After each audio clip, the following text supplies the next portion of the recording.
Hello दोस्तों, मैं साई सुमित कुमार आप सबका स्वागत करता हूं आपके अपने YouTube channel only study zone पर। आज हम लोग बात करेंगे मूल विधि में महत्वपूर्ण बातों के संबंध में पार्ट 2 है हमारा।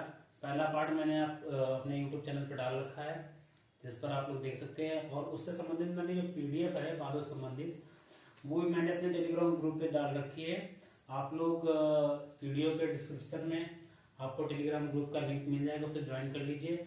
जो भी मेरी क्लासेस रहेंगी उनके जो भी नोट्स रहेंगे आपको जस्ट उसके बाद क्या है, क्लास के बाद क्या है, उसके नोट्स आपको ग्रुप में मिल जाएंगे मेरे टेलीग्राम ग्रुप पे।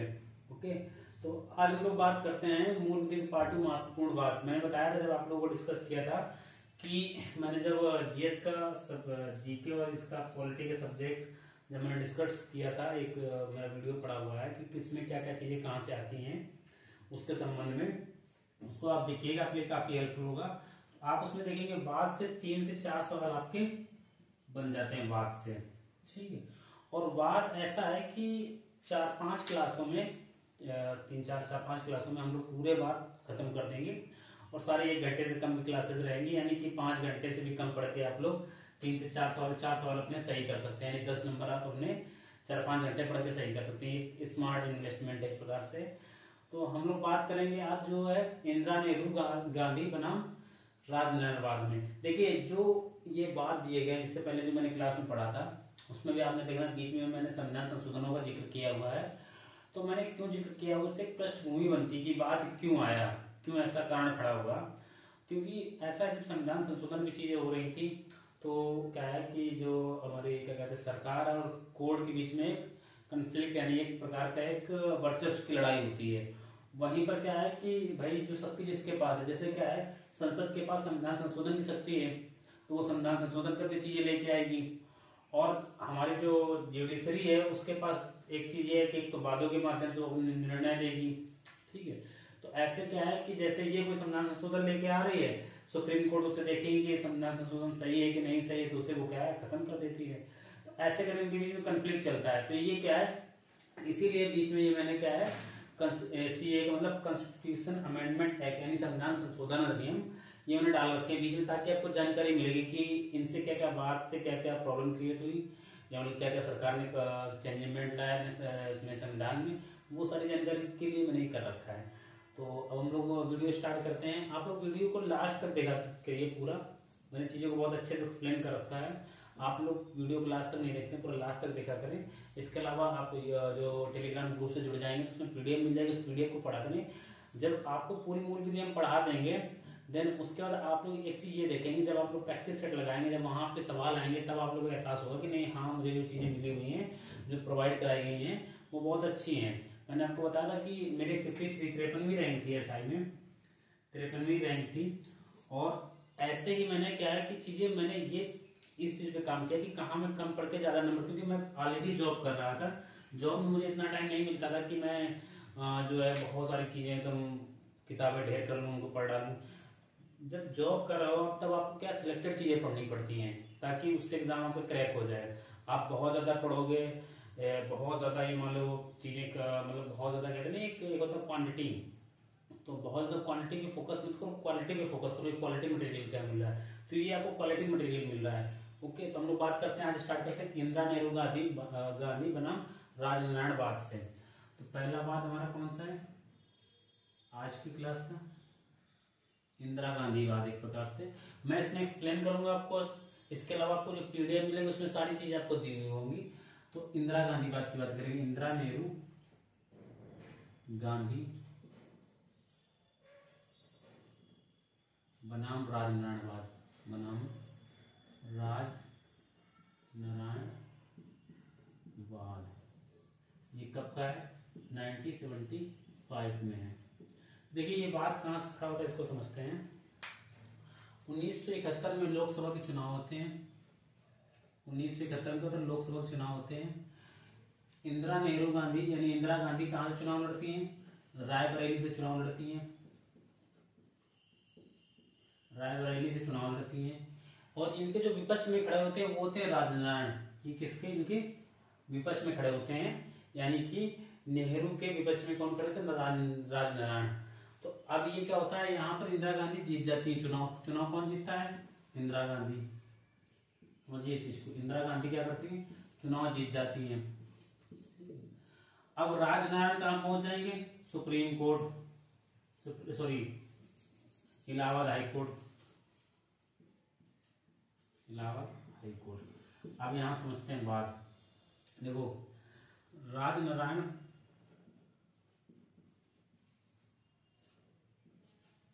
इलाहाबाद हाई कोर्ट में, इलाहाबाद हाई कोर्ट में याचिका डालते हैं,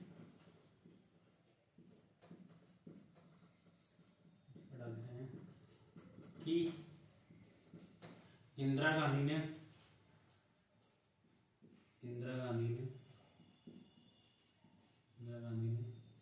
चुनाव सरकारी तंत्र का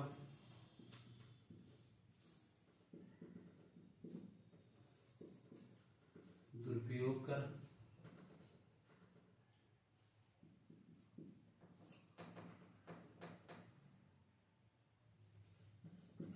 एवं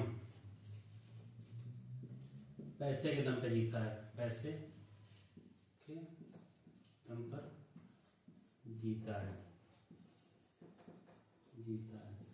राजनारायण ने ये लगाया आरोप कि इंदिरा गांधी ने चुनाव सरकारी तंत्र का प्रयोग करके, ठीक है, और क्या है, पैसे के दम पर जीता, यानी पैसे अधिक खर्च कर जीता। जो एक निर्धारित सीमा होती है, कोई सांसद या विधायक अपने चुनाव में कितना खर्च कर सकता है, उससे ज्यादा खर्च किया है। यानी इन्होंने ये आरोप लगाया था, इन्होंने क्या है कि जो वो क्या कहते हैं, चुनाव की आचार संहिता होता है, उनका उल्लंघन किया है इन्होंने एक प्रकार से। अब इस पे क्या होता है, supreme court, sorry high court जो इलाहाबाद का होता है, इलाहाबाद का हाई कोर्ट जो होता है, इस पर आपको फैसला सुनाता है और राजनारायण के फेवर में, राजनारायण के पक्ष में फैसला सुनाते हैं,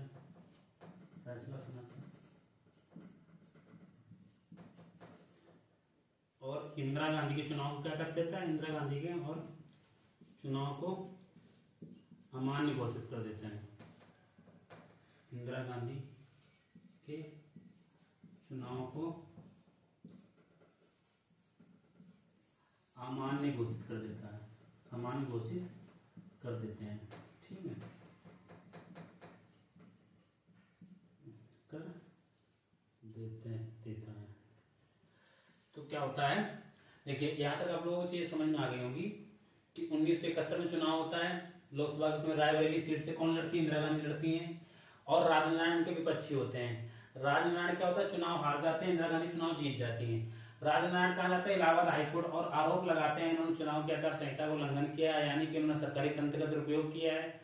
सरकारी तंत्र में जैसे मान लो पुलिस एक अहम भूमिका निभाती है चुनाव में, सरकारी मास्टर भी एक अहम भूमिका निभाते हैं, और बहुत से सरकारी तंत्र ऐसा होता है जो चुनाव में अहम भूमिका निभाते हैं। उन्होंने कहा उनका दुरुपयोग किया हुआ, और पैसे के दम पे, यानी कि उन्होंने पैसा ज्यादा खर्च किया है, जो एक लिमिट थी उससे ज्यादा खर्च करके ये चुनाव जीत के आई हुई है। इलाहाबाद हाईकोर्ट इस पर सुनवाई करता है और राजनारायण के पक्ष में फैसला सुनाता है कि आप राजनारायण आप सही कह रहे थे, इंदिरा गांधी को चुनाव में क्या कर दिया, चुनाव क्या कर दिया था, अमान्य घोषित कर दिया जाता है कि आपने सही ढंग से चुनाव नहीं लड़ा है। इसके बाद इसके आगे अब आता है, इसी के बाद जस्ट अब इंदिरा गांधी क्या अभी एक्शन लेंगी, कौन, इंदिरा गांधी, ये है 39वां कॉन्स्टिट्यूशन अमेंडमेंट एक्ट, 39वां संविधान संशोधन आएगा। 39वें संविधान संशोधन में वो क्या क्या होगा, मैंने बताया क्या चीज यहाँ पे कर दी गई, किसके, इंदिरा गांधी के चुनाव को अमान्य घोषित कर दिया, तो इसी से रिलेटेड होगा कि नहीं होगा, हाँ तो समझो इसको क्या होगा। देखो इसमें इस संविधान संशोधन में ये व्यवस्था की गई कि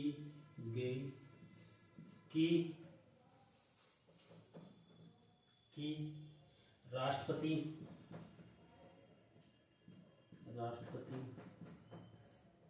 उपराष्ट्रपति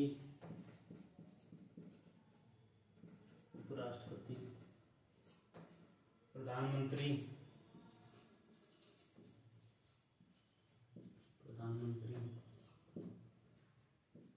व लोकसभा अध्यक्ष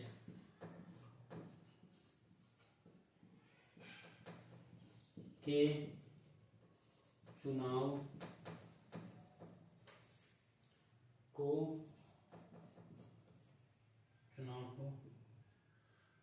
कोर्ट में चुनौती नहीं दी जा सकती है। कोर्ट में चुनौती नहीं दी जा सकती है, नहीं दी जा सकती है। समझ में आ गई चीज आपको?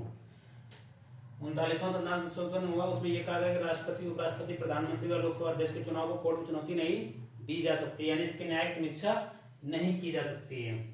ठीक है, अब इसका हम लोग आगे बात करेंगे इसी में। देखिए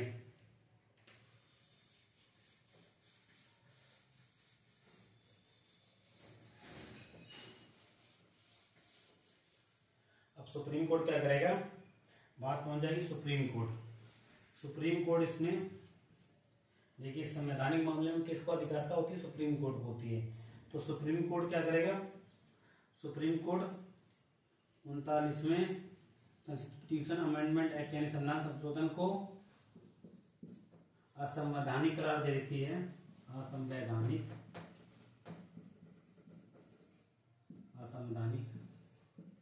करार कर देती है, और कहती है, और क्या कहती है, और कहती है कि न्यायिक समीक्षा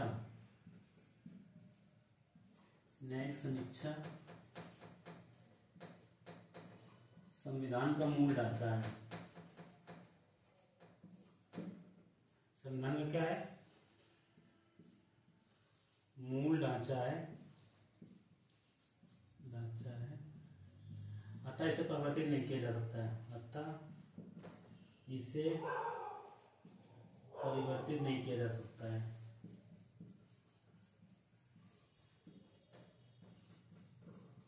किया जा सकता है।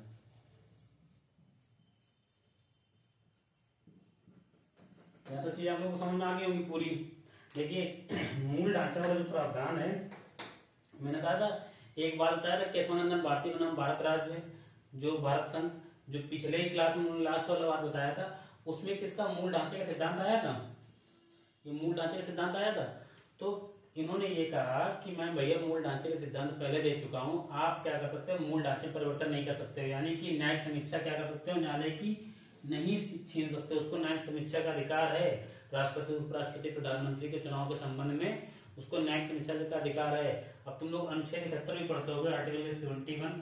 तो आर्टिकल 71 क्या कहता है, आर्टिकल 71 ये कहता है राष्ट्रपति और उपराष्ट्रपति के चुनाव संबंधित जो भी विवाद होंगे तो कौन देखेगा, सुप्रीम कोर्ट देखेगा। ये बात ठीक नहीं थी। अब यही वाला अधिकार छीन लिया गया 39वें संविधान संशोधन अधिनियम द्वारा। तो अब इसका क्या है, सुप्रीम कोर्ट ने इसे क्या कर दिया, 39वें संविधान संशोधन को क्या कर दिया, असंवैधानिक करार दे दिया। अब हमारा यहाँ तक क्लास होगी पूरी, इसके आगे लोग समझते हैं। देखिए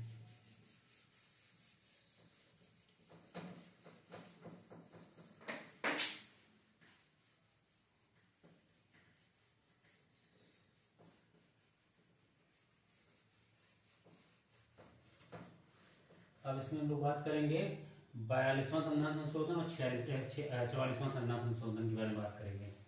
देखिए इसमें क्या हुआ था, अब जब सुप्रीम कोर्ट ने 39वें संविधान संशोधन को अमान्य कर दिया, तो अब कुछ ना कुछ तो भाई सरकार एक्शन लेगी। तो उसका एक्शन दिखाई देगा 42वें संविधान संशोधन में। 42वां संविधान संशोधन, 42वां संविधान संशोधन 1976।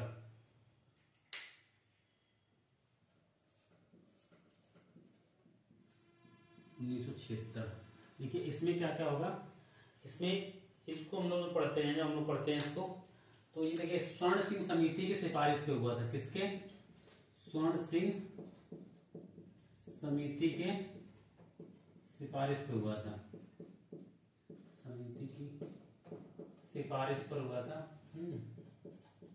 सिफारिश पर हुआ था, और इसमें इतना संशोधन किया गया था, मतलब सबसे ज्यादा संशोधन इसी वाले में किए गए थे। इसके वजह से, इससे पता है एक चीज क्या कहते हैं इसको, छोटा संविधान यानी मिनी कॉन्स्टिट्यूशन भी कहते हैं इसको, ठीक है, छोटा संविधान भी इसे कहते हैं इस संशोधन को, केवल क्योंकि इसमें बहुत सारे संशोधन हुए भी कहते हैं, ठीक है। कुछ इसके प्रावधान तो आज भी लागू हैं, कुछ इसके समाप्त कर दिए गए। जैसे इसमें क्या है, एक तो भाग ही पूरा जोड़ दिया गया, तो भाग 4 का मूल कर्तव्य जोड़ दिए गए। इसके अलावा तुम्हारी प्रस्तावना में कई सारी चीजें जोड़ी गई, 39A, कई सारी बहुत सारी चीजें इसमें चेंजमेंट हुए। वो हम लोग पॉलिटिकल पार्ट में पढ़ेंगे, लेकिन हम लोग यहाँ पर वो पढ़ेंगे जो हमारे वादों से संबंधित हो, वो वाली चीजें पढ़ेंगे। तो इसमें एक अनुच्छेद 368 4 जोड़ा गया, ठीक है, और एक अनुच्छेद 368 5 जोड़ा गया। अगर आप लोगों को जानकारी हो तो बताओ 368 अनुच्छेद क्या है? संशोधन से, संविधान संशोधन से है। तो 368 4 में क्या जोड़ा गया, 5 में क्या जोड़ा गया, इसके हम समझ लेते हैं। देखिए 368 4 में ये जोड़ा गया कि संविधान संशोधन को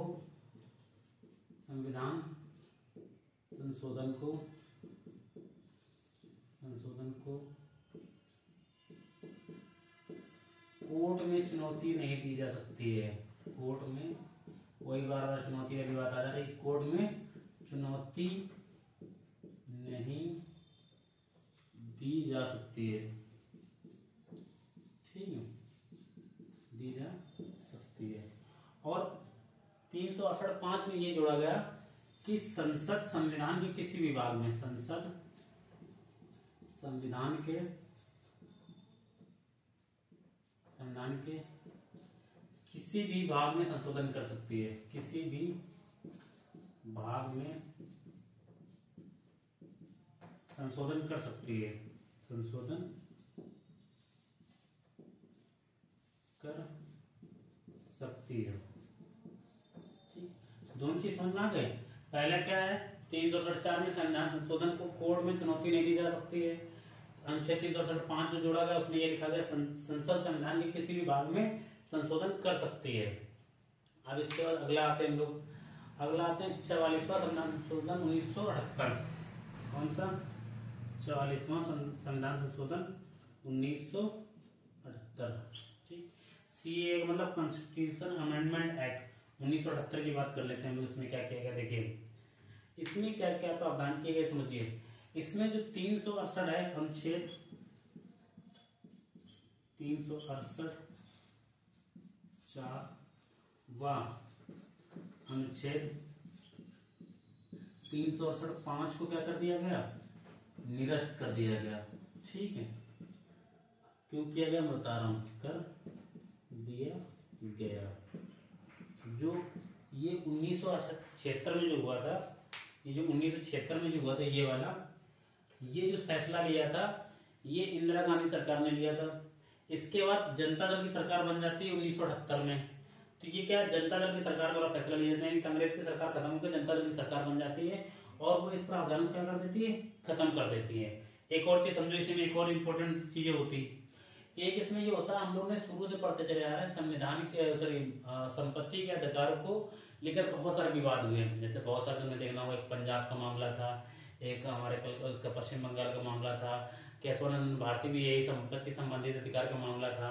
तो कई सारे मामले ऐसे थे कि संपत्ति को लेकर, क्योंकि क्या हुआ, जब देश आजाद हुआ था उस समय क्या था कि जमींदारी प्रथा के कारण और बहुत सी प्रथाओं के कारण ऐसा हुआ था कि जो भूमि थी, जमीन थी, वो कुछ लोगों के पास सीमित रह गई थी।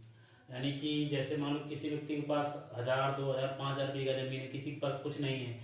और उसमें क्या था कि जब 1947 में देश आजाद हुआ, उस समय क्या है कि हमारे देश की अधिकतर जनसंख्या कृषि पर ही आश्रित थी पूरी तरीके से, यानी उसको खेती किसानी ही करके अपना पेट भरना था।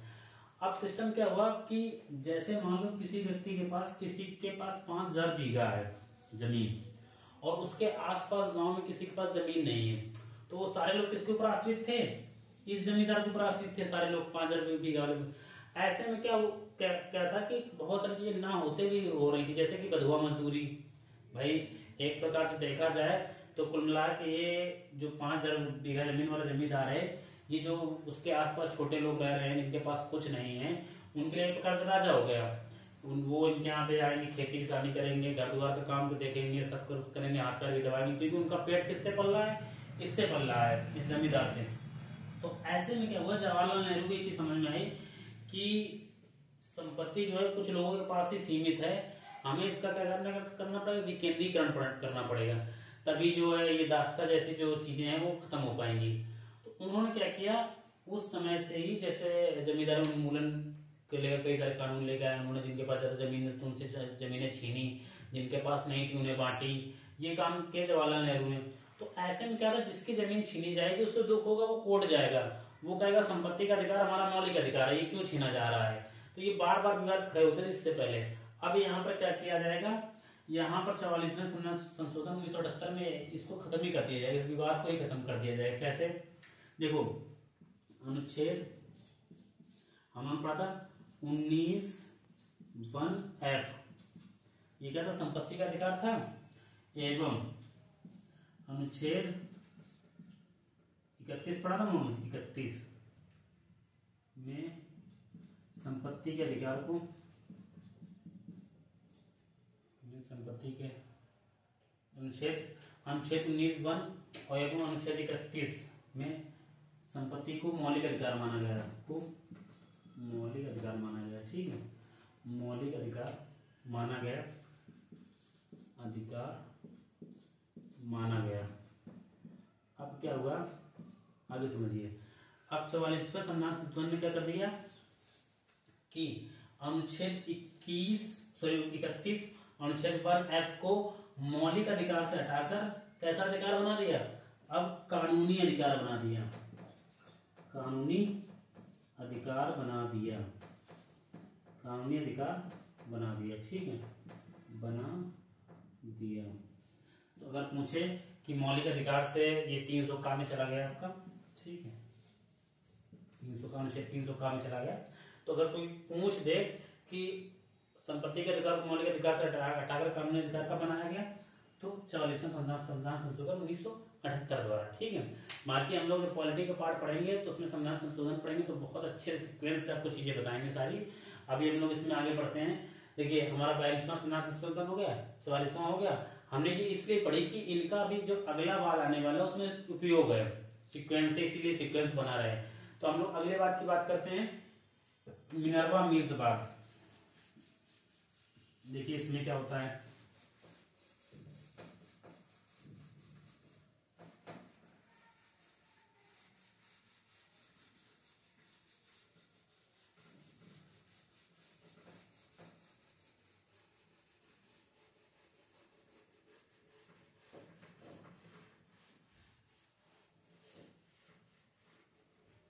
अब मिनर्वा मिल्स की बात करते हैं हम लोग।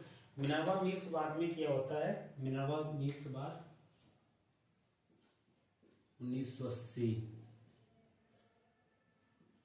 मिल्स बनाम भारत संघ, बनाम भारत संघ, ये कब का बात, 1980 का। देखिए अभी हम लोगों ने पढ़ा था न्यायिक पुनर्वलोकन की बात हो रही थी, यानी कि न्यायिक समीक्षा की बात हो रही थी, उसके के संबंध में ही इस बात में बताया गया। इसमें क्या बताया गया, देखिए समझिए।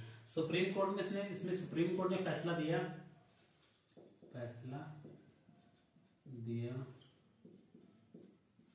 कि न्यायिक पुनर्वलोकन या न्यायिक समीक्षा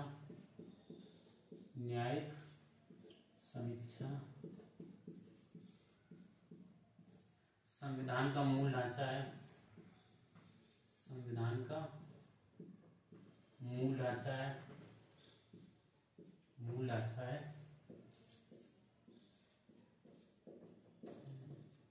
इसे परिवर्तित नहीं किया जा सकता, इसे परिवर्तित नहीं किया जा सकता, नहीं किया जा सकता। देखिए अब इसमें समझेंगे किया जा सकता है। केशवानंदन भारती में क्या दिया गया था, मूल ढांचा बताया गया था आपका, मूल ढांचा सिद्धांत कहाँ से आया, केशवानंदन भारती से। फिर आगे जो है संशोधन कई सारे हुए, लेकिन उसके बाद ये बात फिर खड़ी हो गई कि क्या न्यायिक पुनर्वलोकन शक्ति जो है, न्यायिक समीक्षा शक्ति है जो कोड की क्या वो मतलब खत्म की जा सकती है, नहीं की जा सकती है। तो इस पर क्या हुआ कि सुप्रीम कोर्ट ने फिर फैसला दिया किसमें, मिनर्वा मिल्स में। सुप्रीम कोर्ट इस चीज पे इंतजार में बैठी रहती थी कि कोई हमारे पास आए अपनी समस्या लेकर, और फिर जब समस्या लेकर आएगी तो फिर हम सरकार को बताएंगे कि तुम ये काम नहीं कर सकते हो, ठीक है। वो चीजें लेके आ रहे हैं लोग सरकार, और क्या कहते हैं सरकार के खिलाफ। फिर ये क्या है, कोर्ट इसका फायदा उठाती थी, कोर्ट कहती थी कि तुम ये चीज नहीं कर सकते, ये गलत है, ये गलत है। तो वही चीज सेम चीज इसमें होती है। अगर पूछ दे मूल ढांचे सिद्धांत को किसमें जो है दोहराया गया है, तो इसमें दोहराया गया, कौन से, मिनर्वा मिल्स में। अगर पूछ दे न्यायिक समीक्षा को मूल ढांचा माना गया, किसमें माना गया, मिनर्वा मिल्स वाले बात में। समझ में आ गया पूरा चीज ये, ठीक है। आई थिंक इसके बाद हम लोग बात करेंगे आगे कौन सा हमारा, मेनका गांधी वाले बाद में ये चीज आप लोगों को। और हाँ, एक और चीज समझो, देखो मूल ढांचा सिद्धांत जो दिया है, इसमें कहीं भी मूल ढांचे को सुप्रीम कोर्ट ने परिभाषित नहीं किया हुआ है। परिभाषित नहीं करने का फायदा क्या है कि वो सुप्रीम कोर्ट किसी भी चीज को चाह सकती है, कहते कि मूल ढांचा है, किसी भी चीज को चाह ले तो कहते कि मूल ढांचा नहीं है। तो क्या उसने क्या है, मूल ढांचे शब्द को परिभाषित नहीं किया हुआ है। ओके, बस ये कह दिया कि मूल ढांचे को तुम खराब नहीं करोगे भाई। आगे बात करते हैं हम लोग। इसके बाद मिनर्वा मिल्स के बाद बात करते हैं मेनका गांधी बात की। मेनका गांधी बनाम भारत संघ, देखिए मेनका गांधी बनाम भारत संघ, भारत संघ 1978 का। देखिए इसमें क्या होता है, अब समझिए इसमें क्या होता है। एक होता है पासपोर्ट अधिनियम 1967, कौन सा, पासपोर्ट अधिनियम 1967। इसके तहत क्या कर लिया जाता है, इंदिरा गांधी का पासपोर्ट जब्त कर लिया जाता है। क्या कर लिया जाता है, इनका पासपोर्ट जब्त कर लिया जाता है, ठीक है। और ये विदेश जाना चाहती है, विदेश नहीं जा पाती है, कौन, मेनका गांधी। कब, 1967 के अधिनियम के तहत, कब, 1978 में। तो इसके बाद ये कहाँ जाती है, भैया ये विदेश नहीं जा पाए तो कहाँ जाएंगे, अब ये सुप्रीम कोर्ट जाती हैं, सुप्रीम कोर्ट जाती हैं और कहती हैं क्या, वही हमारे मौलिक अधिकारों का, हमारे मौलिक अधिकारों क्या हुआ है, हनन हुआ है, ठीक, मौलिक अधिकारों का हनन हुआ है, हनन हुआ है, ठीक है। अब इस पे सुप्रीम कोर्ट फैसला सुनाएगा, सुप्रीम कोर्ट का फैसला आएगा। सुप्रीम कोर्ट का जो फैसला आएगा वो ये है, सुप्रीम कोर्ट इसमें फैसला देगा। सुप्रीम कोर्ट इस चीज को किसके फेवर में फैसला देगा, मेनका गांधी के फेवर में फैसला देता है। और सुप्रीम कोर्ट मानता है, सुप्रीम कोर्ट मानता है कि विदेश जाने का अधिकार, विदेश जाने का अधिकार, जाने का अधिकार अनुच्छेद 21 के तहत, अनुच्छेद 21 के तहत जीवन जीने के अधिकार, प्राण एवं दया के अधिकार में ही सम्मिलित है, जीवन जीने के अधिकार में सम्मिलित है, अधिकार में, अधिकार में सम्मिलित है, सम्मिलित है, सम्मिलित है।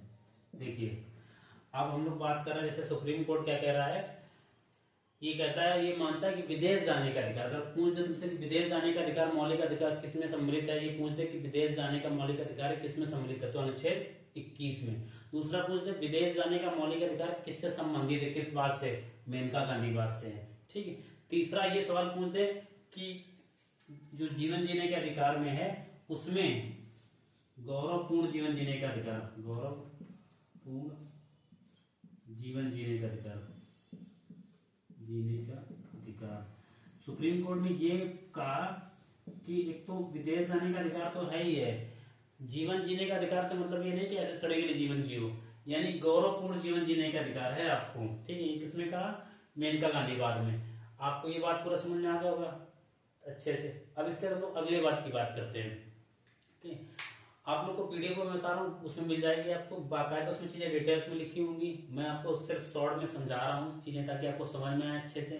शॉर्ट में क्या, वैसे आप इतना भी नोट कर लेंगे तो आपका काम चल जाएगा आराम से। आगे हम लोग बात करते हैं इंदिरा साहनीवाद, ठीक है। देखिए इंपॉर्टेंट बात है, इंदिरा साहनीवाद, इंदिरा साहनीवाद बनाम भारत संघ, इंदिरा साहनी बनाम भारत संघ वाद बनाम भारत संघ। देखिए इस वाद में क्या हुआ था, ये कब का वाद है, 1992 का।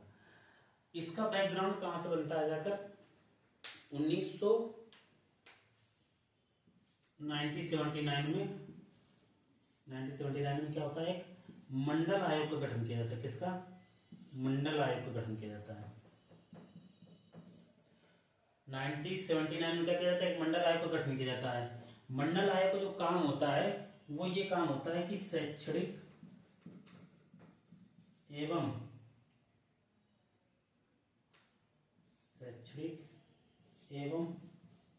सामाजिक आधार पर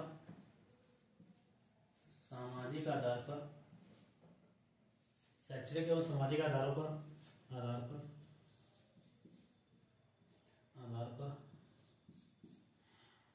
ये होना चाहिए, शैक्षणिक एवं सामाजिक आधार पर लोगों को शैक्षणिक एवं सामाजिक आधार पर पिछड़ा वर्ग को आरक्षण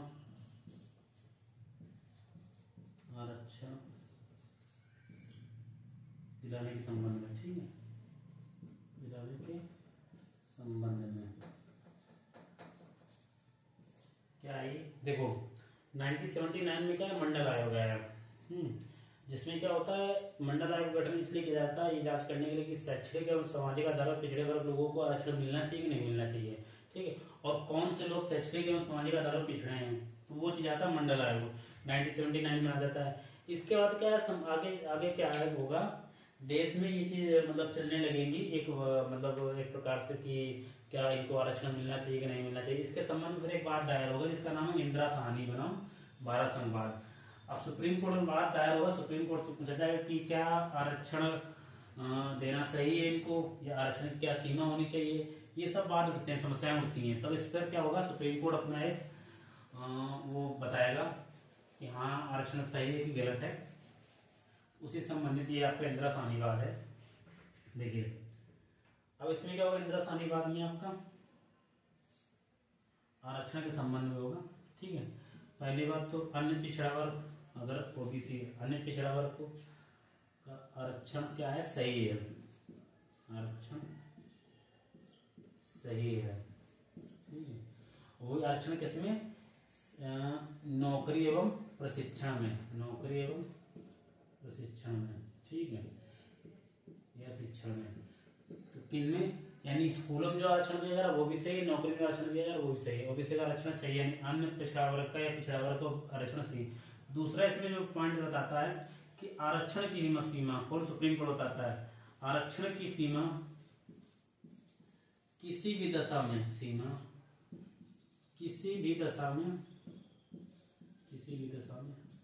50% से ऊपर नहीं होनी चाहिए, 50% से ऊपर नहीं होनी चाहिए,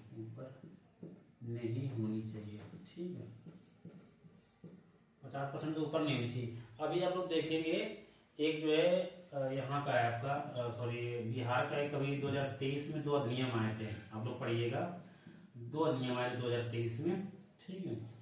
एक था शैक्षणिक संस्थानों में आरक्षण के संबंध में था, एक था भर्ती जो होती है उसके संबंध में, वो आरक्षण के संबंध में तो 2 थे, एक तो शैक्षणिक संस्थानों में और एक भर्ती के संबंध में आरक्षण दिया गया था। उसमें क्या किया गया था कि इस आरक्षण की वजह से आरक्षण की सीमा 50% जो है ना वो इसे क्रॉस कर देता है, 50+ पहुंच जाता है, इसलिए क्या करता है सुप्रीम कोर्ट इसको हटा देता है, खत्म कर देता है, असंवैधानिक कर देता है दोनों को, ठीक है। कौन से बिहार के नियम दोनों पढ़ना एक बार, करंट का एक इशू बन सकता है। तीसरा पॉइंट इसमें ये बताया कि क्रीमी लेयर क्या होता है, क्रीमी लेयर लागू होगा। क्रीमी लेयर का मतलब ये होता है कि जैसे सपोज करो अन्य पिछड़ा वर्ग में ओबीसी में मान लो सपोज करो किसी व्यक्ति की इनकम 8 लाख रुपए एनुअल है, जैसे क्रीमी लेयर में कोई इनकम फिक्स कर दी जाएगी, उससे अगर ज्यादा इनकम है तो आपको आरक्षण का लाभ नहीं मिलेगा। तो क्रीमी लेयर क्या होगा, लाभों की व्यवस्था। फोर्थ इसमें जो है आपका, फोर्थ ये है आरक्षण जो है, आरक्षण पदोन्नति में नहीं होगा, पदोन्नति में नहीं होगा, ठीक है, नहीं होगा। किसमें आरक्षण नहीं होगा, पदोन्नति में, यानी कि आरक्षण किसमें नहीं मिलेगा आपको, अगर आपके प्रमोशन में आरक्षण आपको नहीं मिलेगा। तो ये किससे संबंधित, इंदिरा साहनी बनाम भारत संघवाद से संबंधित, कुछ समझ में आ गई ये वाली याद तक। अब हम लोग बात करते हैं मंडल आयोग की, बात करते हैं 1979 में गठित हुआ था, डायरेक्ट मंडल आयोग से सवाल पूछे तो आपको पता चल जाएगा। इसके बाद हम बात करते हैं विशाखा बनाम राजस्थान, MC मेहता, ये वाले बातों की बात करते हैं। ओके, तो यहाँ तक चीज समझ में आ गई होगी आपको अच्छे से, इसको इरेज करते हैं, वो आगे बढ़ते हैं।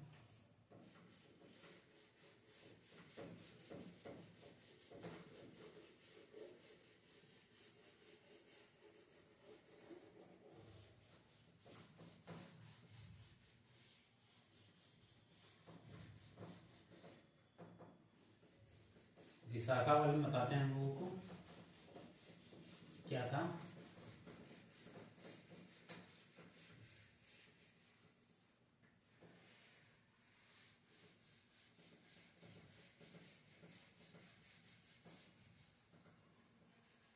देखिए विशाखा की बात करते हैं हम लोग, विशाखा बनाम राजस्थान सरकार, राज्य, विशाखा बनाम राजस्थान राज्य, राजस्थान राज्य, ये कब का है, 1997 का है। देखिए इसके हम समझते हैं कि ये क्या है, 1997 का विशाखा बनाम राजस्थान मामला। इसमें क्या होता है, एक सामाजिक कार्यकर्ता होती है भवरी देवी नाम की, क्या नाम होता है उनका, भवरी देवी, ठीक है, भवरी देवी एक सामाजिक कार्यकर्ता होती है। राजस्थान में क्या है कि आप जब इतिहास भी पढ़ेंगे तो आप देखेंगे बाल विवाह बहुत ज्यादा प्रचलित था राजस्थान में, आज भी बाल विवाह घटनाएं राजस्थान में देखने को मिलती है आज के भी टाइम में। तो भवरी देवी क्या थी, एक सामाजिक कार्यकर्ता थी।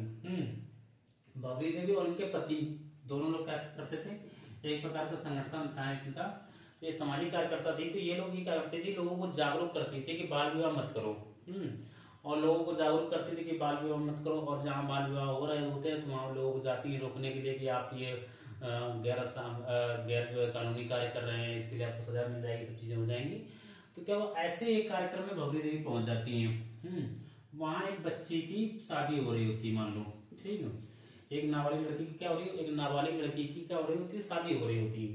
तो भवरी देवी इस चीज का क्या करती है, विरोध करती हैं, और उनके पति भी होते हैं। तो इस जो बच्ची जो लड़की होती है, उसके जो पिता होते हैं वो क्या करते हैं, वो और अपने साथियों के साथ मिलकर, इस बच्ची के पिता खुद और अपने साथियों यार मित्रों को मिला लेकर भवरी देवी के साथ क्या करते हैं, बलात्कार करते हैं सब मिलके, ठीक है। और किसके सामने करते हैं, भवरी देवी पति के सामने उसका बलात्कार करते हैं। इसके बाद क्या होता है, भवरी देवी जाती है कहाँ, थाने पे। तो पुलिस इनकी सुनवाई नहीं करती है, क्योंकि समाज की एक विडंबना होती है कि समाज हमारी जो चीजें मतलब एक प्रकार से जो कहते हैं कि कुप्रथाएं चलती होती है ना, उनको वो मानते हैं कि नहीं ये सही है। अगर उसके खिलाफ कोई आवाज उठाता है तो आप समझ सकते हो कि कितना मुश्किल होता होगा इन चीजों से लड़ना, ठीक है। तो भवरी देवी क्या कर दिया, बलात्कार कर दिया, पुलिस ने भी इसका सपोर्ट नहीं किया। इसके बाद क्या होता है, बड़ी मुश्किल में पुलिस सपोर्ट करती है, फिर मामला जाता है राजस्थान कोर्ट में, ठीक है। राजस्थान कोर्ट भी क्या करती है, राजस्थान कोर्ट क्या करती है, इनको बाइज्जत बरी कर देती जो बलात्कार करने वाले होते हैं। इसके बाद अब स्टार्ट होता है, जब राजस्थान कोर्ट ने इनको बाइज्जत बरी कर दिया, इसके बाद रूल स्टार्ट होता है विशाखा का, ठीक है। यहाँ तो समझ लिया अपनी स्टोरी। विशाखा क्या होता है, एक सामाजिक संगठन है जो क्या है, समाज के लिए कार्य करता है। मुझे महिलाओं के लिए कार्य करता है, जो महिलाओं के लिए कार्य करने वाला एक सामाजिक संगठन कौन था, विशाखा है, ठीक है।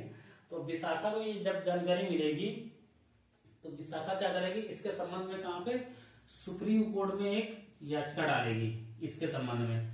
सुप्रीम कोर्ट इस याचिका पे सुनवाई करता है, और फिर इसके बाद क्या है, दिशा निर्देश जारी करता है सुप्रीम कोर्ट, ठीक है। सुप्रीम कोर्ट इस याचिका पर सुनवाई करेगा, दिशा निर्देश जारी करेगा, ठीक है। दिशा निर्देश किस संबंध में जारी करेगा, देखो दिशा निर्देश जारी करता कार्यस्थल पर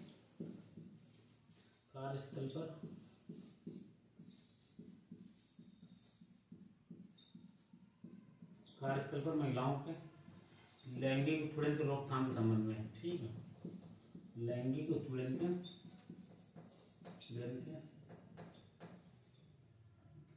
रोकथाम के संबंध में, रोकथाम के संबंध में, ये देखिए आज भी ये समस्या बनी हुई है। कार्यस्थल जहां महिलाएं कार्य करती हैं, वहां जो उनके पुरुष कार्य करते हैं उनके साथ में उनके अंदर एक भावना रहती है कुल मिला के जो है महिलाओं को लेकर एक प्रकार से लैंगिक उत्पीड़न को लेकर, उसी के रोकथाम के लिए क्या हुआ, दिशा निर्देश जारी किए थे कोर्ट ने। ठीक है, और यही दिशा निर्देश आगे चलकर एक क्या होता है, सरकार क्या बनाती है, अधिनियम का रूप दे देती है इसे। ठीक है, और उस अधिनियम का नाम क्या है, अधिनियम को रूप दे देगी। अधिनियम का नाम जो है आपका कार्यस्थल पर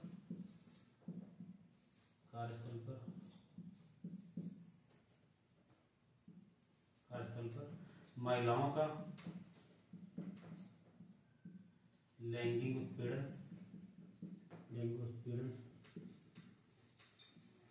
रोकथाम निषेध एवं निवारण अधिनियम, निषेध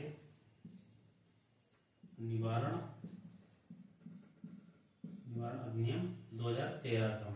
ठीक है, ये अधिनियम हम लोग आगे पढ़ेंगे भी जब हम लोग महिलाओं संबंध में कानून पढ़ेंगे। फिलहाल तो जब महिलाओं संबंधित कानून पढ़ेंगे तो उसमें ये महिलाओं की ये इस अधिनियम के बारे में पढ़ेंगे भी, इस अधिनियम की कुछ धाराएं भी इसकी पढ़ेंगे, और इसमें क्या है विशाखा जो है इसका भी चर्चा करेंगे। ठीक है, तो आप लोग ये समझना है विशाखा बनाम राज्य पूछ देगा आप डायरेक्ट विशाखा क्या है, तो एक सामाजिक संगठन है जो महिलाओं के लिए कार्य करता है। दूसरा पूछ देगा कि विशाखावाद किस मामले में आया था, तो कार्यस्थल पर महिलाओं के लैंगिक उत्पीड़न से संबंधित है। तीसरा पूछ देगा विशाखावाद के बाद जो दिशा निर्देश जारी किए गए वो उसने किस अधिनियम का रूप लिया, तो उसने क्या है किस अधिनियम का रूप लिया, कार्यस्थल पर महिलाओं के लैंगिक उत्पीड़न रोकथाम निवारण अधिनियम का रूप लिया उसने। ठीक है, तीसरा अगर पूछेगा तो ये भावरी देगा, वैसे पूछेगा नहीं, लेकिन हमने रोल बता दिया कि भावरी देवी मामले में ये सुप्रीम कोर्ट इन्होंने याचिका डाली थी। ठीक है, आगे हम लोग बात करते हैं इसके बाद एमसी मेहता, ये आप लोगों को समझ में आ गया, पूरा क्लियर हो गया। अब हम लोग बात करते हैं एमसी मेहता की, मेहता साहब की बात करते हैं।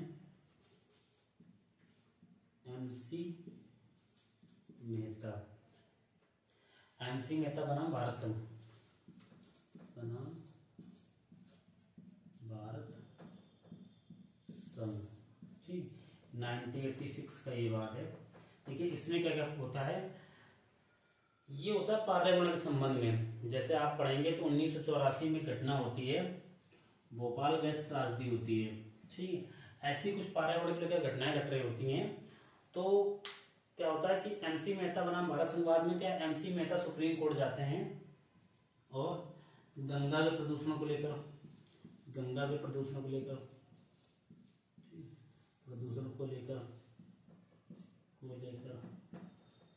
इसके अलावा ताजमहल जो पीला पड़ रहा था, ताजमहल जो क्षरण हो रहा था, ताजमहल के क्षरण को लेकर, ठीक है, क्षरण को लेकर ये सुप्रीम कोर्ट पहुंचते हैं।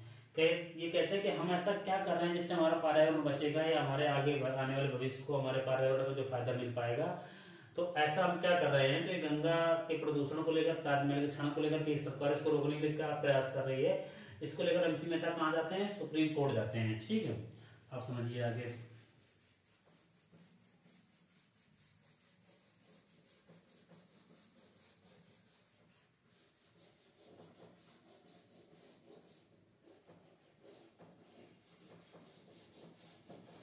देखिए आप इसमें क्या होता है, ये जाते हैं मेहता साहब, मेहता बनाम भारत संघ।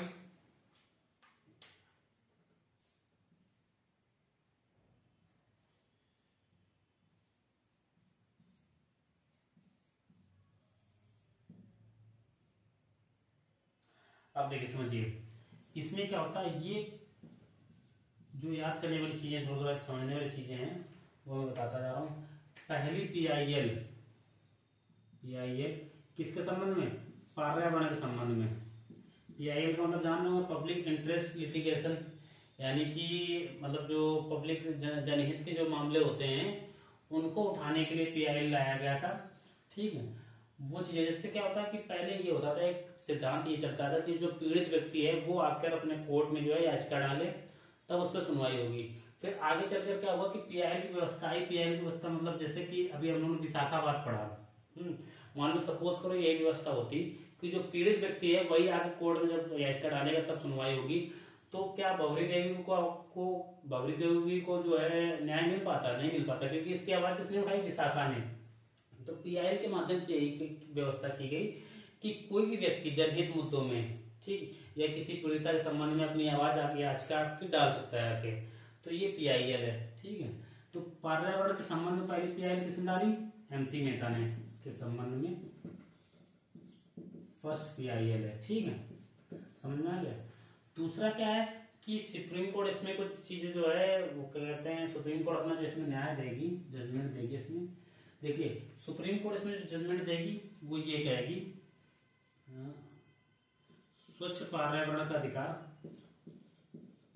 पर्यावरण का अधिकार का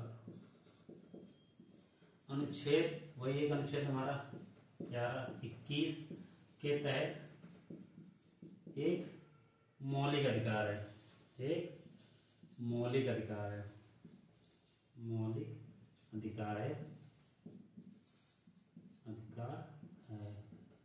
तो क्या कहा इसने सुप्रीम कोर्ट ने कि स्वच्छ पर्यावरण का अधिकार अनुच्छेद 21 के तहत क्या एक मौलिक अधिकार है, यानी सरकार को इसके संबंध में कुछ कार्य करने चाहिए। अब इसका सरकार भी फैसला करेगी, जो क्या करती है सरकार। देखो जब सुप्रीम कोर्ट ने ये फैसला सुना दिया, और इससे पहले कुछ घटनाएं हो चुकी थी, जैसे 1972 का स्टॉकहोम सम्मेलन हुआ था, उसमें भी पर्यावरण की बात की गई थी।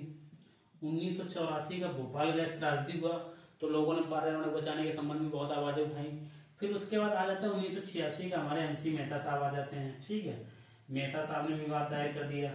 अब सुप्रीम कोर्ट ने भी एक बात कह दी कि भैया पर्यावरण का जो अधिकार है, यानी स्वच्छ पर्यावरण का जो अधिकार है, स्वच्छ जल का अधिकार है, स्वच्छ हवा का अधिकार है, ये सब हमारे किसमें आते हैं? मौलिक अधिकार में। वो भी किसके अनुच्छेद 21 के तहत, पूर्ण स्वच्छ जल का अधिकार, स्वच्छ पानी का अधिकार, या स्वच्छ जो है वायु का अधिकार, ये स्वच्छ पर्यावरण का अधिकार सब किसमें आते हैं? अनुच्छेद 21 में। तो जब एमसी मेहता साहब का विवाद आया, सुप्रीम कोर्ट का निर्णय भी आ गया।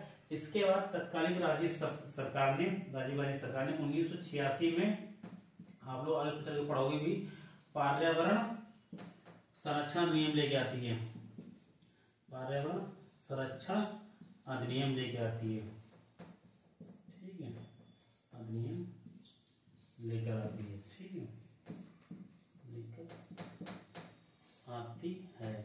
देखिए मैं इसमें संविधान संशोधन भी बताता जा रहा हूँ आपको, बीच बीच में अधिनियम भी हमारे आते जा रहे हैं, और हमारी क्लास किसकी चल रही है? बात की चल रही है। मैं इसलिए बताता जाता हूँ कि अगर कभी एग्जामिनर ने सवाल ऐसे मिक्स करके बना दिया, पूछ दिया कि जैसे सपोज करो, मान लो एक जो है यही पूछ दिया पर्यावरण संरक्षण अधिनियम जो की जो पृष्ठभूमि थी वो किस बात से संबंधित है, तो आप बता सकते हो एमसी मेहता बात से। आप चीजें रिलेट करके पढ़ोगे, आपको चीजें समझ में भी आएंगी, लॉन्ग टाइम तक याद भी रहेंगी। आपको ये पता चलेगा कि ऐसी चीज क्यों हो रही है, ऐसी घटना क्यों घटित हो रही है। जैसे पर्यावरण संरक्षण अधिनियम 1986 में क्यों आया, आपको जानकारी मिलेगी, इसलिए आया 1986 में। ऐसी बहुत सारी घटनाएं आपको समझ में आएंगी कि हाँ ऐसे क्यों हो रहा है। तो मेरा बस मोटिव ये रहता है कि आपको चीजें अच्छे से समझ में आए। ऐसे बताने के लिए तो बता दिया जाए एक लाइन का कि एमसी मेहतावाद में ये वाला बता दिया गया, काम खत्म। लेकिन कभी अगर एग्जामिनर ने थोड़ा सा भी आपको घुमा दिया तो ये मान लीजिए आपका सवाल गलत होगा, श्योर है। तो आप चीजों को ऐसे पढ़ें कि अगर एक बार चीजें पढ़ लें आपको तो लॉन्ग टाइम तक याद रहें। इसके अलावा एग्जामिनर कितना भी घुमाए आपका सवाल आना चाहिए, उसे फंसना चाहिए। अगला हम बात करते हैं इसके बाद एमसी मेहता के बाद हम बात करते हैं एसआर बम्बई बाग।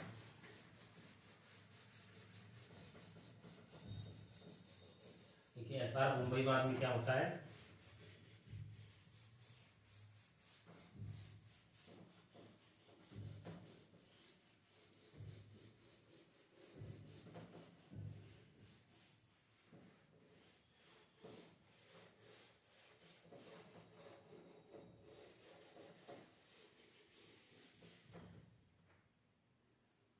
हम लोग बात कर रहे हैं किसकी, एसआर मुंबई बात की है, एसआर मुंबई, मुंबई बनाम भारत संघ, बनाम भारत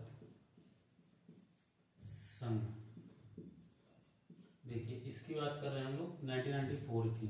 ओके, इसमें क्या होता है, इसकी पृष्ठभूमि हम लोग समझिए। जैसे क्या होता है कि केंद्र में मान सरकार किसी और की है, राज्य में सरकार किसी और की है। तो क्या है कि केंद्र की सरकार अक्सर राज्य की सरकारों पर, जैसे भाई राज्यपाल जो होते हैं वो केंद्र से नियुक्त किए जाते हैं, और जो राष्ट्रपति शासन लगता है 356 के तहत वो राज्यपाल की ही उस पर लगता है, ठीक है, मांग पे। तो ऐसे में क्या होता था, मान लो सपोज करो उस समय ज्यादा तक ये चीजें थी कि मान लो किसी सरकार को कोई गिरानी सरकार किसी राज्य की, तो उस पर क्या कर दिया, राष्ट्रपति शासन लगा दिया। तो इसी के संबंध में SR मुंबई वाद आया था कि इन्होंने सुप्रीम कोर्ट से पूछा था क्या राष्ट्रपति शासन लगाने के लिए कोई मतलब एक निश्चित जो है, वैसे संवैधानिक जो कह देते थे कि हाँ संवैधानिक विफलता के कारण जो है या प्रशासनिक व्यवस्था की विफलता के कारण राष्ट्रपति शासन लगा दिया गया। तो SR मुंबई में ये बाद में ये बोला, इन्होंने ये दायर किया कि राष्ट्रपति जो शासन लगाया जाता है क्या वो सही होता है क्या, ठीक है, यानी कि वो हमेशा सही होता है क्या, जो आधार जो दिए गए उन्हीं के आधार पर लगाया जाता है। तो इसके संबंध में जो क्या है, ये सुप्रीम कोर्ट जाते हैं, कौन, SR मुंबई, इसी के संबंध में बात करते हैं। ये सुप्रीम कोर्ट जाते हैं और किसकी बात करते हैं, 356 अनुच्छेद की बात करते हैं। आर्टिकल 356 आपने पढ़ा होगा ना, किससे, राष्ट्रपति शासन से। तो जब ये सुप्रीम कोर्ट जाते हैं और राष्ट्रपति शासन के संबंध में बात करते हैं कि ये जो सरकारें लगा देती हैं जबरदस्ती, ये सही है क्या, तो इसके संबंध में सुप्रीम कोर्ट सिर्फ फैसला देगा अपना। देखिए सुप्रीम कोर्ट इसमें फैसला देता है, सुप्रीम कोर्ट फैसला सुनाता है,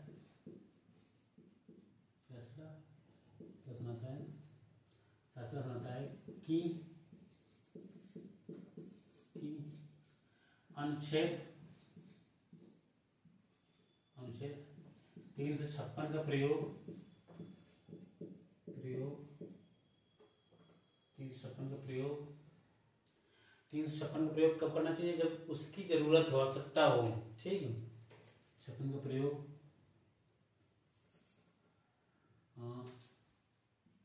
356 का प्रयोग आवश्यकता पर ही करें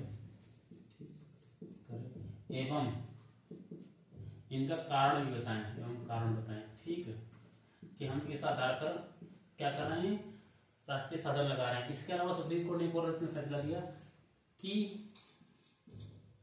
राष्ट्रपति शासन का क्या किया जा सकता है, न्यायिक पुनर्विलोकन, न्यायिक समीक्षा की जा सकती है राष्ट्रपति शासन की या अनुच्छेद 356 की, ठीक है, राष्ट्रीय शासन या अनुच्छेद 356 का क्या किया जा सकता है, इसकी न्यायिक समीक्षा की जा सकती है, ठीक है, न्यायिक समीक्षा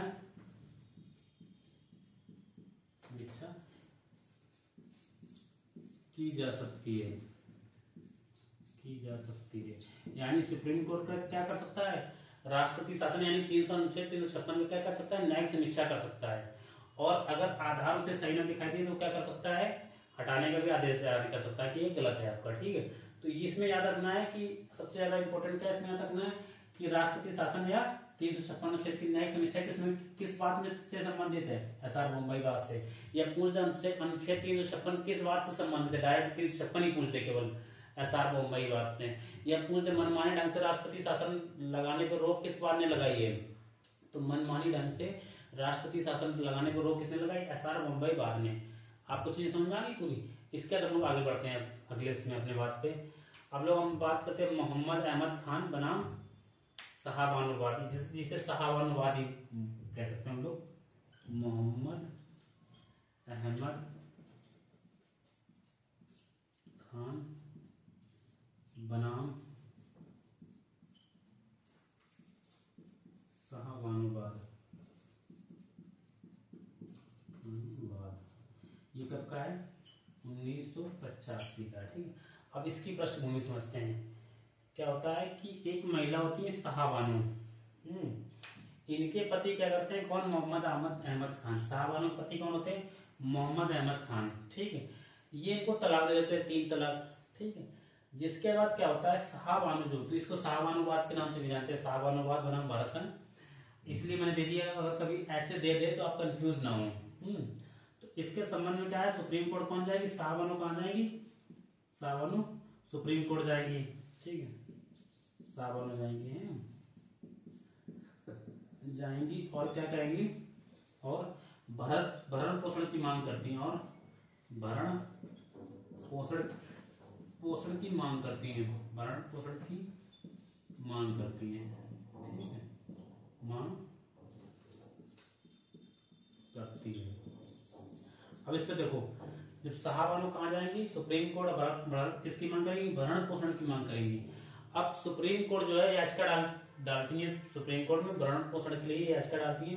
सुप्रीम कोर्ट क्या करेगा, याचिका की सुनवाई करता है, याचिका की सुनवाई कर फैसला जो है, फैसला शाहबानो के पक्ष में, शाहबानो के पक्ष में करते हैं, और पक्ष में करते हैं, और किसको, मोहम्मद अहमद खान को, मोहम्मद अहमद खान को भरण पोषण के लिए आदेशित करते हैं, भरण पोषण के लिए आदेशित करते हैं, के लिए आदेश देते हैं, ठीक है, आदेश देते हैं। देखिए अब इसके बाद क्या होगा, जब मोहम्मद अहमद खान को क्या करेंगे, सुप्रीम कोर्ट क्या करेगा, आदेश देगा किसके लिए, भरण पोषण के लिए। अब यहाँ पर क्या है, मुस्लिम समुदाय में इसका विरोध स्टार्ट हो जाता है, किसमें, मुस्लिम समुदाय में इसका विरोध करने लगते हैं कि ये गलत है, हमारी शरीयत के खिलाफ है, यानी कि उनका जो कानून है उसके खिलाफ है, ठीक है। तो जब ये विरोध करने लगते हैं और विरोध जब ज्यादा बढ़ता हुआ देखते हैं, तो कौन उस समय तत्कालीन प्रधानमंत्री कौन थे, राजीव गांधी। 1986 में राजीव गांधी फिर क्या करते हैं, कानून ले आते हैं 1986 में ही। कौन सा कानून ले जाते हैं राजीव गांधी, मुस्लिम महिला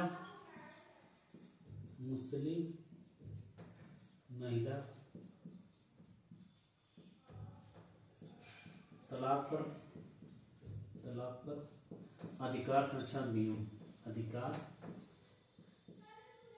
तलाक पर अधिकार संरक्षण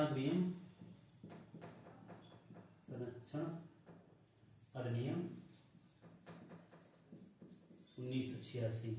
देखिए इसमें ये क्या करते हैं कि अगर कोई मुस्लिम महिला को तलाक दिया जाता है तो उसके क्या है, अधिकार क्या रहेंगे, सुरक्षित रहेंगे, यानी कि उसको किसका, भरण पोषण का अधिकार पाने का लेने का अधिकार उसके पास रहेगा। तलाकशुदा औरत के क्या क्या अधिकार होंगे उसके संबंध में बात की गई, किसमें, 1986 वाले मुस्लिम महिला तलाक पर अधिकार संरक्षण अधिनियम 1986 में।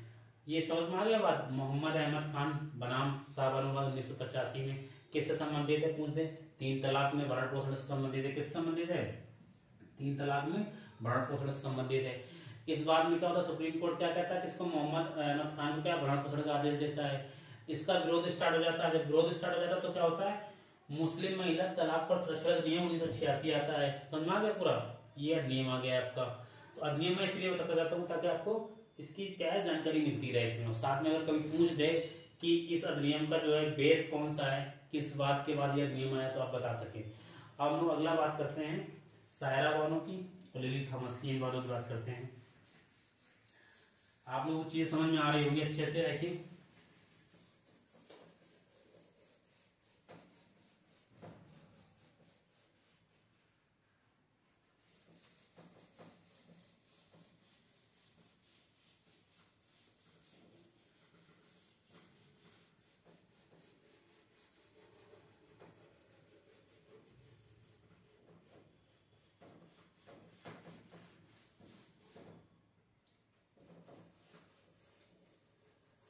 हम लोग बात करेंगे सायरा बानो बात। देखिए शाहबानो बात भी 3 तलाक से संबंधित है, सायरा बानो बात भी 3 तलाक से संबंधित है। दोनों में थोड़ा सा माइनर डिफरेंट है, वो हम बताएंगे आपको।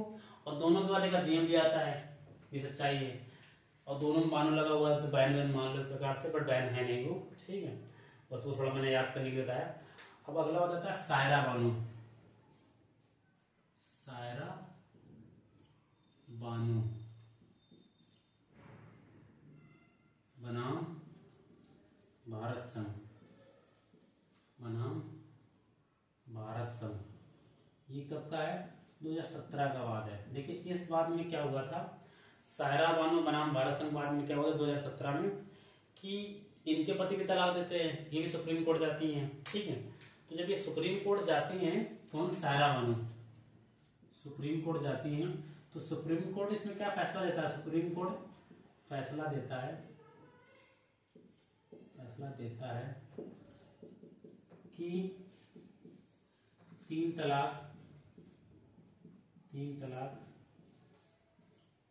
गैर कानूनी है, गैर कानूनी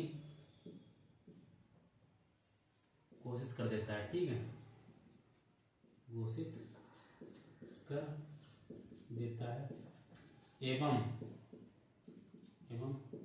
तलाक पर प्रतिबंध लगा देता है। ठीक है, तलाक पर क्या लगा देता है, प्रतिबंध, यानी अब 3 तलाक आप नहीं देंगे। ठीक है, प्रतिबंध लगा देता है कौन, सुप्रीम कोर्ट।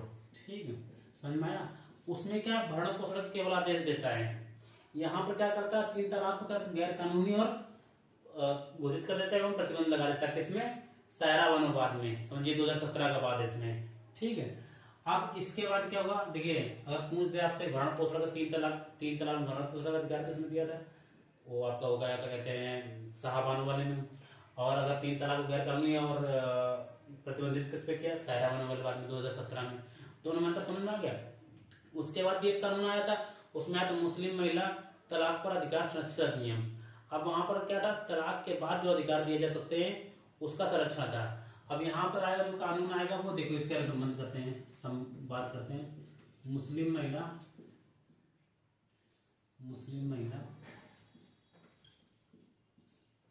विवाह पर अधिकार सुरक्षा अधिनियम, विवाह पर अधिकार संरक्षण अधिनियम। ठीक है, संरक्षण अधिनियम, और ये कब था, 2019 का है ना।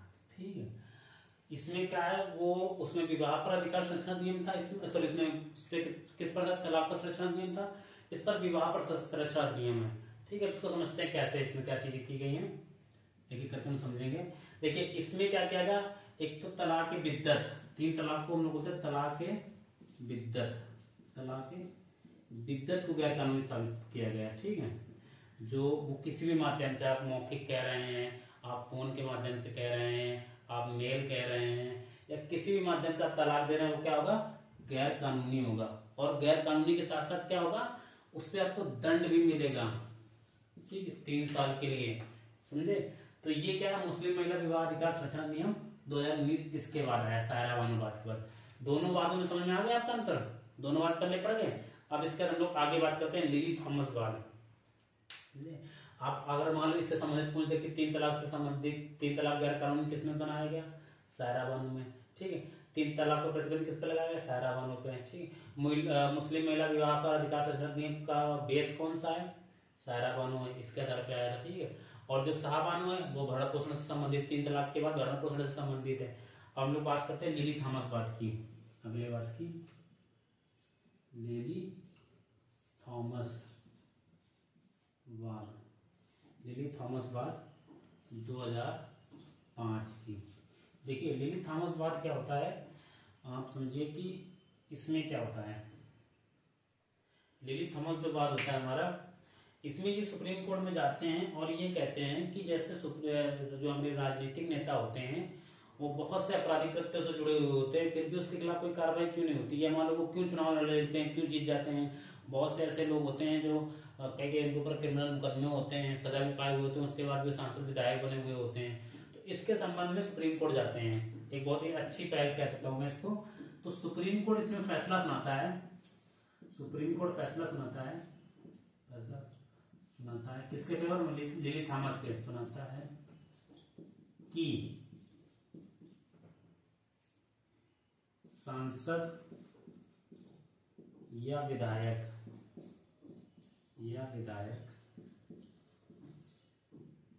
यदि 2 साल की सजा पाया हुआ है, यदि 2 साल तक की सजा भी पाया हुआ है, तक की सजा मिली है तो उसको अमान्य, उसके पद को अमान्य घोषित किया जाएगा, तो उसको पद से हटाया जाएगा, उसको पद से छोड़ना पड़ेगा, उसको पद छोड़ना पड़ेगा, ठीक है। या उसकी विधायकी या सांसदी चली जाएगी। समझ में आया? अब देखिए इसमें पूछ देगा डायरेक्ट आपसे, किस बात से जो है राजनीति का अपराधीकरण को रोका गया, तो लिली थॉमस बात से। पूछ देगा किस बात में ये बताया कि 2 साल से कम 2 साल तक की सजा का कोई व्यक्ति सांसद या विधायक पाया हुआ है तो उससे क्या कर दिया जाएगा, अपना पद छोड़ना पड़ेगा, तो लिली थॉमस बात में। समझ में आ गई आपको लिली थॉमस बात? अब इसके हम लोग अगला बात करते हैं। ये काफी मार्मिक बात है, मतलब काफी दुखद है, जिसकी विषय में बात करने वाले हम लोग। सुनिएगा पूरा आप लोग आराम से। अरुण रामचंद्र शानबाग बनाम भारत संघ ठीक है। इस बात के बारे में बात करते हैं, कब का है? 2011 का है। देखिए पहले इसकी समझते हैं हम लोग क्या पृष्ठभूमि है। ये एक देखिए साउथ इंडिया का मामला है। रामचंद्र क्या है, नाम के पीछे नाम लगाते हैं अपना, ठीक, पिताजी नाम लगाते हैं, प्रकार से वो है। तो हम बात करते हैं अरुण रामचंद्र शानबाग। ये एक नर्स होती है। इनके पूरे परिवार में जो होता है टोटल 8 मेंबर होते हैं, 5 बहन 3 भाई। तो ये पूरे परिवार में इकलौती पड़ी हुई व्यक्ति होती है। कौन? अरुण रामचंद्र शानबाग। अब ये सिस्टम क्या होता है, ये नर्स होती हैं और ये जहाँ काम कर रही होती है वहां पर एक वॉचमैन होता है। तो वॉचमैन क्या है कि उसके खिलाफ ये चोरी, मतलब वो चोरी करता हुआ, तो उसके खिलाफ उन्होंने 2-3 बार कंप्लेन की, चोरी की। फिर उन्होंने एक बार और कहा कि तुम चोरी बंद नहीं कर रहे, हम तुम्हारे खिलाफ कंप्लेन कर देंगे। जिसके वजह से जो वो था चौकीदार, ठीक है, जो वहां का वॉचमैन था, वो क्या हो गया, इनसे काफी ज्यादा हो गया नाराज और इनका क्या कर दिया, बलात्कार कर दिया। इनका क्या कर दिया, ये घटना है देखो 1973 की घटना है ये, ठीक है। इनका क्या कर दिया, बलात्कार कर दिया। इनका बलात्कार करने के बाद क्या किया, गला दबा दिया, यानी कि इनको मारने का भी प्रयास किया कि इनको मार देते हैं। बट हुआ क्या, इनका बलात्कार किया, गला दबा दिया, लेकिन हुआ क्या, ये मरी तो नहीं लेकिन कोमा में चली गई। किसमें चली गई, कोमा में चली गई, ठीक है। अब कोमा में चली गई और 1973 से लेकर 2011 तक कहाँ रही है, कोमा में ही रही। आप देखोगे कितना लंबा समय है, 38 साल लंबा समय है, ठीक है। लगभग 40 साल तक आदमी किसमें रहा, कोमा में रहा, ठीक। तो एक महिला इनके संबंध में पिंकी करके होती हैं, वो भी एक सामाजिक कार्यकर्ता होती हैं। तो वो क्या करती हैं, इनके संबंध में सुप्रीम कोर्ट जाएंगी। कहाँ जाएंगी, सुप्रीम कोर्ट, ठीक है। तो सुप्रीम कोर्ट में क्या होगा इसके संबंध में, अब ये जाएंगे सुप्रीम कोर्ट और सुप्रीम कोर्ट में क्या करेंगे, वाद दायर करेंगी। सुप्रीम कोर्ट में क्या करेंगी, वाद दायर करेंगी। पिंकी नाम की एक महिला दायर करेंगी वाद, ठीक है।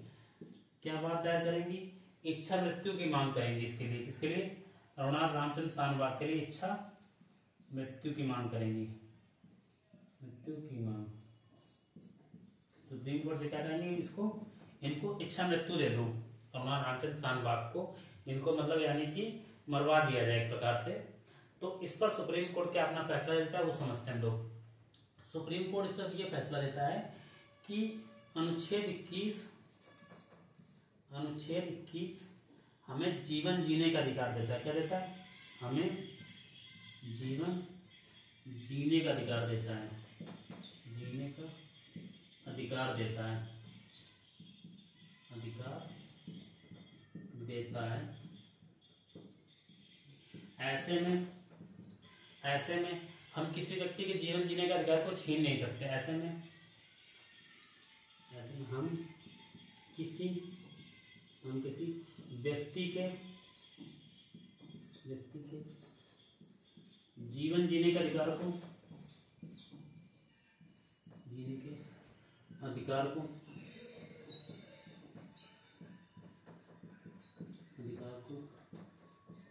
छीन नहीं सकते हैं, ठीक है, छीन नहीं सकते। अतः हम क्या करेंगे, इनको इच्छा मृत्यु नहीं देंगे, ठीक है। अतः हम इनको इच्छा मृत्यु नहीं दे सकते हैं, इच्छा मृत्यु का आदेश नहीं दे सकते हैं, ठीक है, आदेश नहीं दे सकते हैं, ठीक है, नहीं दे सकते हैं। या तो चीज समझ में आती। अब इसके आगे सुनो, नहीं दे सकते। इसके आगे एक बात कहेंगे अभी, उसको समझिए आप लोग।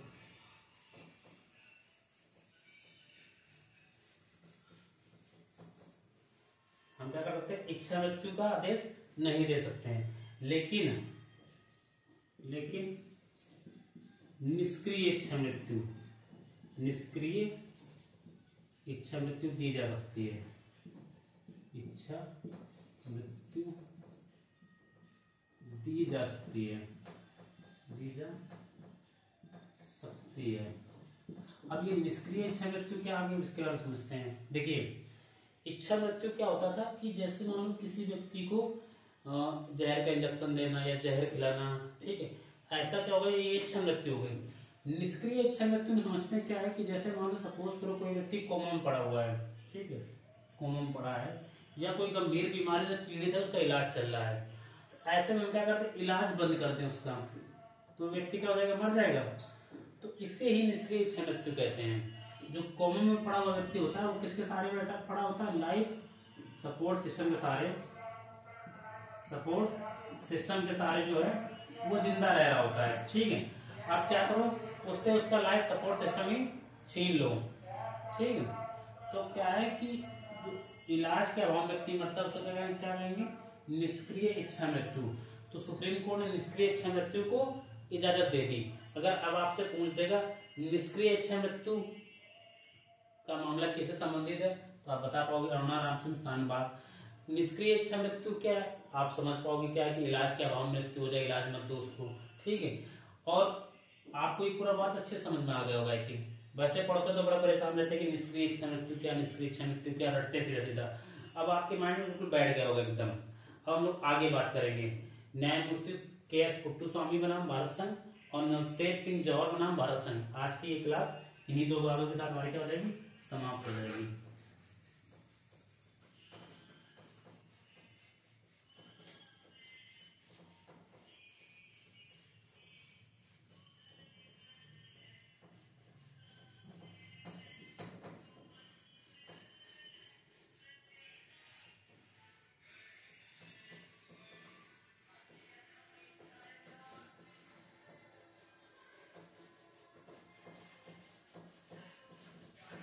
हम लोग अगली बात की बात करते हैं, किसकी, न्यायमूर्ति के.एस. पुट्टुस्वामी बनाम भारत संघ। न्यायमूर्ति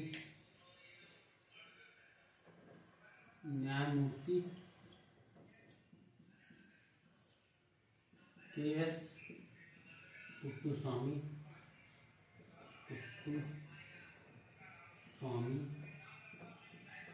बनाम भारत संघ, बनाम भारत संघ।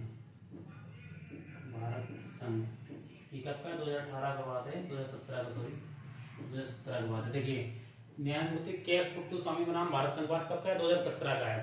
इसमें क्या है, निजता के अधिकार को, इसमें एक लाइन का केवल है, निजता के अधिकार को सुप्रीम कोर्ट ने जो फैसला दिया तो वो बता रहा हूँ। निजता के अधिकार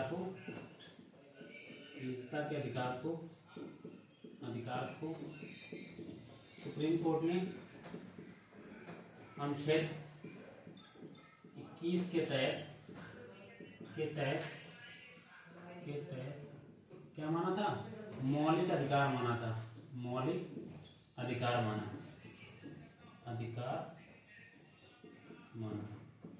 ठीक है, समझना आ गया। अब पूछते हैं कि निजता का अधिकार किसमें सम्मिलित है, किस अनुच्छेद में है, तो अनुच्छेद 21 के तहत क्या है, मौलिक अधिकार है, निजता का अधिकार। पूछते निजता का अधिकार किस बात से संबंधित है, के.एस. पुट्टुस्वामी बात से संबंधित है। हम लोग अगले बात की बात करते हैं, आज का लास्ट बात जो है, नवतेज सिंह जौहर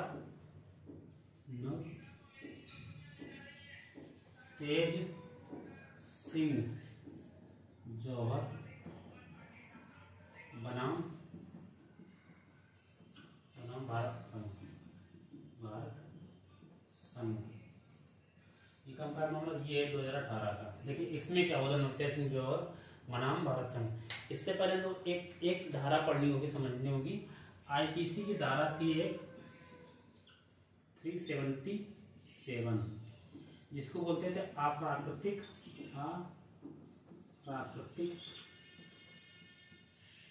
अप्राकृतिक मैथुन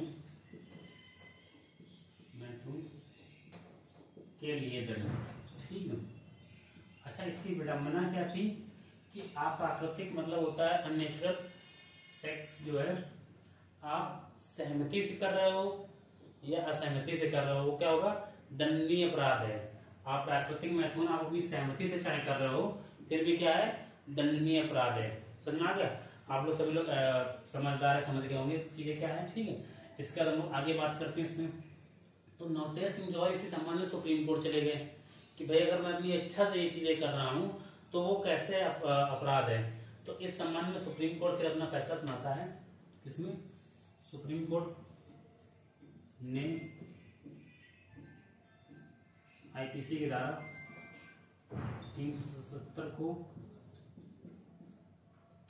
निरस्त कर दिया। ठीक है, निरस्त कर दिया